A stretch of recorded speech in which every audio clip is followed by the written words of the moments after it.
nag-umpisa na agad. At syempre, magpapahuli ba si Primo dyan? Ayun no, nakapikit pa yan. After ng sandok, kumain muna kami. Yan nga pala yung mga handa namin. Yung cafe na nag-prepare ng halos lahat ng yan. After kumain, games ulit. Ngayon naman yung pahabaan ng happy birthday.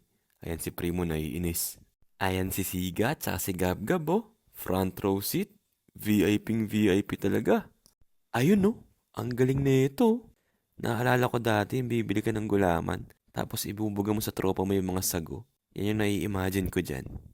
Siyempre, bago matapos yung party, dapat meron tayong pinyata. Kaya yan na, babasagin na ni Kuya Ethan yan. In 3, 2, 1, palo! Ayun, pagaw na, kanya-kanya na yan. Sige, damba! After ng party, diretso uwi na kami. Hanggang dito na lang guys, sa susunod ulit. Kita kits, bye-bye!